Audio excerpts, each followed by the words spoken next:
Hi friends, आज हम लोग फायर में इन्वेस्टिगेशन ऑफ फायर देखेंगे। इसका हिंदी मीनिंग्स है आग की जांच पड़ताल।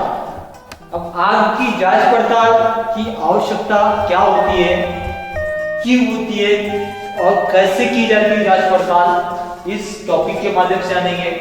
सबसे पहले आपको मैं बता दूं कि आग का जांच पड़ताल क्यों करना चाहिए।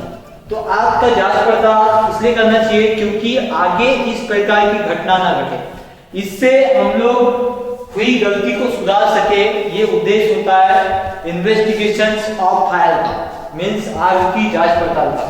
क्योंकि हम लोग अगर आग की वजह का पता लगा लें, आग के कारणों का पता लगा ले या आग के स्रोतों का पता लगा ले, साधनों का जहां से आग लगी है, तो हम आगे के जो आने वाले जो भविष्य में जो भी काम होंगे, जो भी जगह होगी, वहां पे आग को लगने से या बड़ी हानि होने से रोक सकते हैं।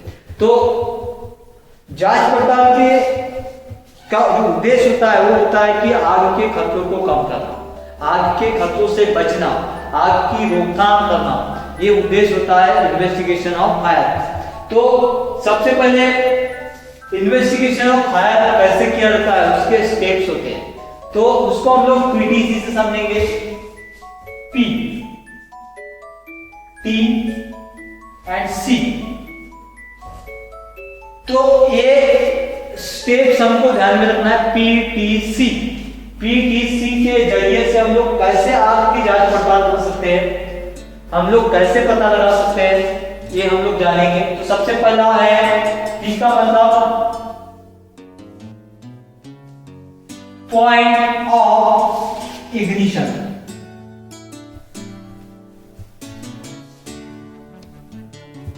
Point of ignition, point of ignition, इसका हिंदी में हम लोग अगर समझना है तो समझ सकते हैं। जैसे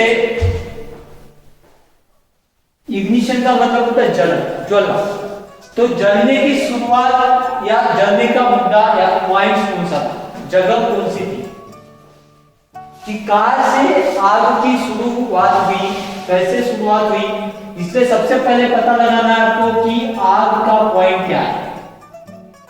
तो आग के पॉइंट्स में जैसे इलेक्ट्रिसिटी का पैनल बोर्ड हो सकता है, या किसी प्रकार की कोई ज्वलनशील कार्रवाई हो सकती है, जैसे कि वेल्डिंग हो, कटिंग हो, या कोई ऐसे उपकरण जो जिसमें ज्वाला निकलती हो, ऐसे हमको क्या करना है, सबसे पहले आग के पॉइंट को खोजना। ये हो गया पहला इसका जांच पड़ताल करने का पहला मुद्दा, जो पहला पॉइंट। उसके बाद है टी। टी का मतलब होता है time of ignition. Time of ignition, time of ignition का हिंदी में मीनिंग है कि जलने की समय, जलने का समय क्या है। आप उसपे से क्या निष्कर्ष लगा सकते हैं, क्या कंक्लूजन निकाल सकते हैं, वो भी हमको पता होना चाहिए।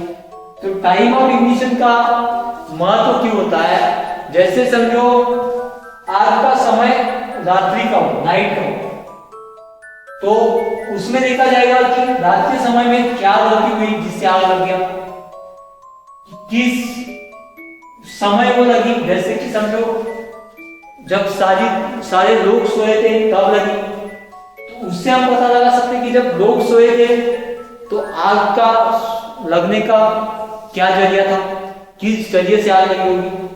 तो इसमें हम लोग अंदर डीप में जा सकते हैं कि जब सारे आदमी सोए हुए थे तो उनके द्वारा कोई गलती तो नहीं थी कि उन्होंने गैस को चालू तो नहीं रख दिया था, या उनके सोने के बाद कोई शॉर्ट सर्किट तो नहीं हो गया। ऐसे सारे निष्कर्ष लगा सकते हैं हम लोग टाइम से। तो हम लोग टाइम के माध्यम से भी क्या कर सकते हैं, उस आग की वजह का पता लगा सकते हैं। अगर समझो सारे लोग सोए हुए नहीं थे और आग लग गई शाम के समय में, तो उसमें कैसे हम पता लगाएंगे कि आग के वजह क्या होगी, या जानबूझ कर लगाई गई जिसको हम लोग बोल सकते हैं डिलीवरिटी, या फिर अपने आप लग गई फॉलो बाय मैनेजमेंट, ऐसे हम लोग निष्कर्ष लगा सकते हैं टाइम का। हम लोग अगर टाइम को अगर हम लोग सर्च करें या टाइम को अगर हम फॉलो करें तो सबसे पहला पॉइंट ऑफ इग्निशन, दूसरा टाइम ऑफ इग्निशन, अब तीसरा है causes of ignition, cause of ignition.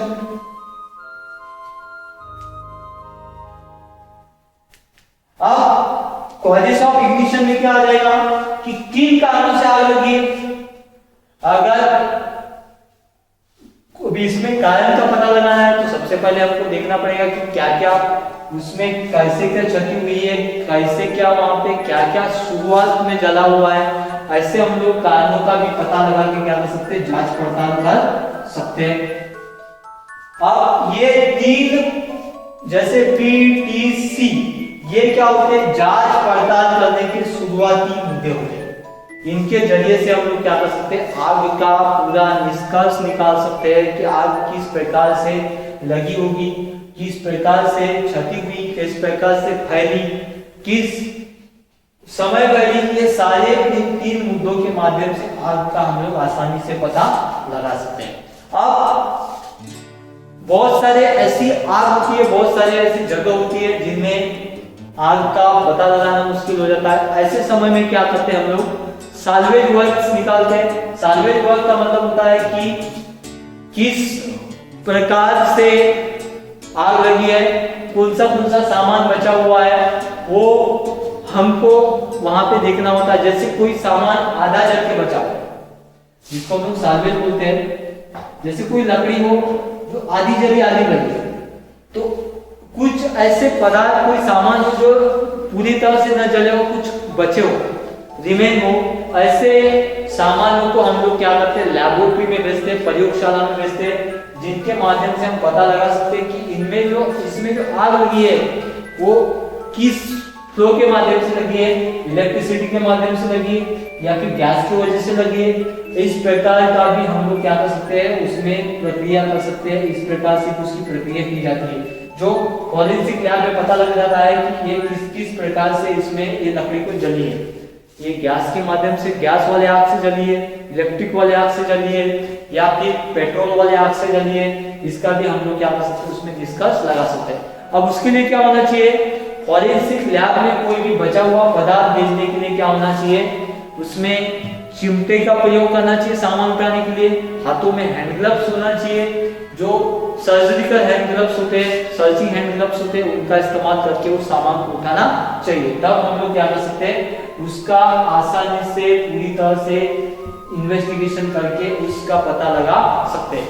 अब इन्वेस्टिगेशन करके उस आग को हम तो बचा नहीं सकते, जो जल गया वो तो खत्म हो गया, लेकिन जो आगे भविष्य में होने वाली घटनाएं हैं, आग की बढ़ने वाली घटनाएं हैं, हम उसको क्या कर सकते हैं, कम कर सकते हैं, रोक सकते हैं। उस तरह की आग से हम लोग बच सकते हैं, क्योंकि आग एक ऐसी क्षति है जो पूरा संपत्ति, पूरा जीवन व्यक्तियों का विध्वंस कर सकती है। और ऐसे विध्वंस से हम लोग बचने के लिए क्या करते हैं, आग लगने के पहले भी रोकथाम करते हैं और आग लगने के बाद या जलने के बाद भी उसका बचाव करते हैं। इसलिए फायर सर्विस में दो महत्वपूर्ण मुद्दे माने जाते हैं। पहला है प्रिवेंशन, दूसरा है प्रोटेक्शन। प्रिवेंशन का मतलब होता है आग लगने के पहले उसकी रोकथाम करना। प्रोटेक्शन का मतलब होता है आग लगने के बाद वहां फंसे व्यक्तियों का बचाव करना, संपत्ति का बचाव करना। तो ऐसे हम लोग रोकथाम करके क्या कर सकते हैं, जीवन हानि और संपत्ति के होने वाले नुकसान को अच्छी तरह से रोक सकते हैं, बचा सकते हैं। इस टॉपिक के माध्यम से हमने इन्वेस्टिगेशन ऑफ फायर की प्रोसेस पढ़ी, उसके बारे में जाना। हमारा जो नेक्स्ट जो टॉपिक होगा वो स्मोक डिटेक्टर्स डिटेक्शन सिस्टम के ऊपर होगा, जो बहुत ही इंपॉर्टेंट महत्वपूर्ण होता है फायर सर्विस में, जो कि हम उसके जरिए से किसी भी फायर को आसानी से खोज सकते हैं, जो एक बिना आदमी के द्वारा मशीनों के माध्यम से हम लोग आग का पता लगा सकते हैं।